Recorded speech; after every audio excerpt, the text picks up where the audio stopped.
नमस्कार दोस्तों, हम किरण कुमार। आज हम अर्थशास्त्र से संबंधित वस्तुनिष्ठ प्रश्न लेकर आए हैं जो बीए एमए के लिए बहुत ही उपयोगी होंगे। तो देखते हैं पहला प्रश्न क्या है। पहला प्रश्न है, अर्थशास्त्र धन का विज्ञान है। यह परिभाषा किसने दी है? विकल्प है जे.एस. मिल, एडम स्मिथ, मार्शल पीगू। तो इस प्रश्न का सही उत्तर होगा एडम स्मिथ। इस प्रश्न का सही उत्तर क्या होगा? Adam Smith. अर्थशास्त्र धन का विज्ञान है, यह परिभाषा किसने दी थी? तो यह परिभाषा दी थी एडम स्मिथ ने।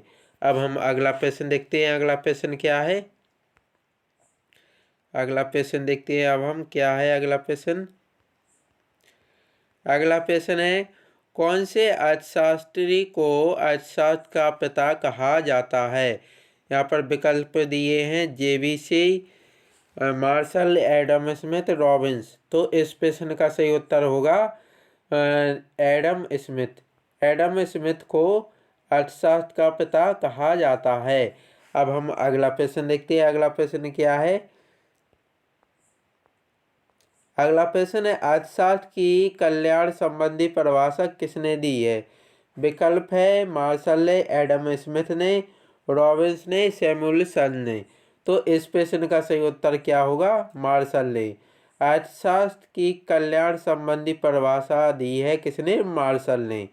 अब हम अगला प्रश्न देखते हैं। अगला प्रश्न क्या है? अगला प्रश्न है, अर्थशास्त्र चुनाव करने का विज्ञान है। इस परिभाषा का प्रतिपादक कौन है? विकल्प है Adam Smith, Marshall, Pigou, Robbins. तो इस प्रश्न का सही उत्तर होगा अर्थशास्त्र चुनाव करने का विज्ञान है, इस परिभाषा के प्रतिपादक है रॉबिन्स। रॉबिन्स अर्थशास्त्र चुनाव करने का विज्ञान है, यह परिभाषा किसने दी थी? रॉबिन्स ने। अब हम अगला प्रश्न देखते हैं। अगला प्रश्न क्या है? अगला प्रश्न देखते हैं। अगला प्रश्न क्या है? रॉबिन्स के अनुसार अर्थशास्त्र एक है। विकल्प है आदर्श विज्ञान है, वास्तविक विज्ञान है, कला भी है, उपर्युक्त सभी। तो इस प्रश्न का सही उत्तर है वास्तविक विज्ञान है। रॉबिन्स के अनुसार अर्थशास्त्र क्या है? एक वास्तविक विज्ञान है। अब हम अगला प्रश्न देखते हैं। अगला प्रश्न क्या है? व्यापार चक्र का अध्ययन किया जाता है। विकल्प है समष्टि अर्थशास्त्र में, व्यष्टि अर्थशास्त्र, दोनों में कोई नहीं। तो इस प्रश्न का सही उत्तर है समष्टि अर्थशास्त्र। व्यापार चक्र का अध्ययन किस में किया जाता है? तो व्यापार चक्र का अध्ययन किया जाता है समष्टि अर्थशास्त्र में, अर्थात मैक्रो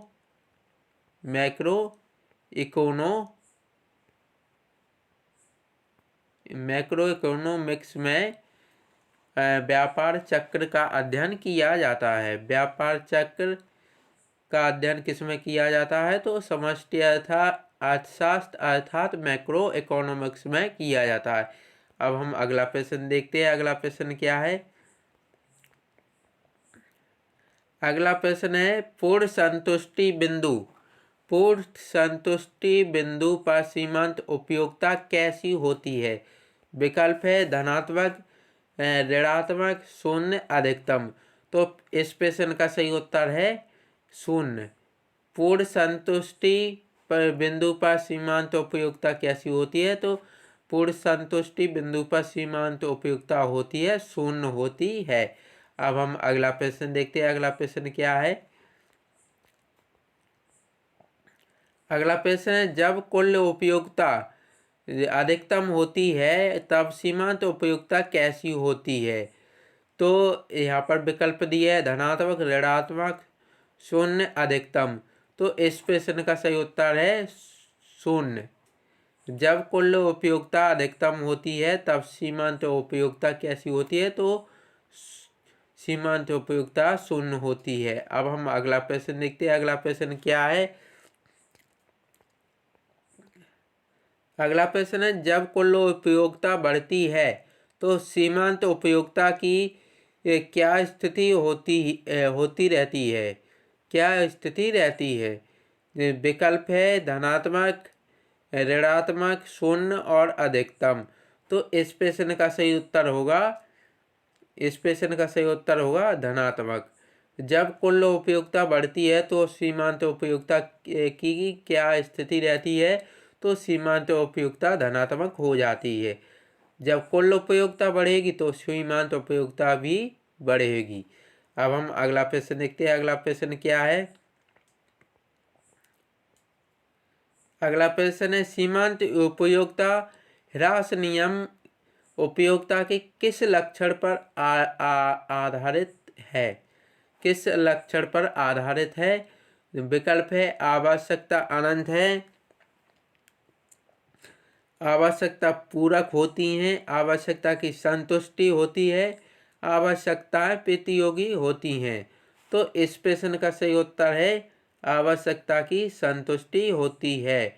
आवश्यकता की संतुष्टि होती है। इस लक्षण पर सीमांत उपयोगिता ह्रास नियम उपयोगिता के लक्षण पर आधारित है। अब हम अगला प्रश्न देखते हैं। अगला प्रश्न क्या है।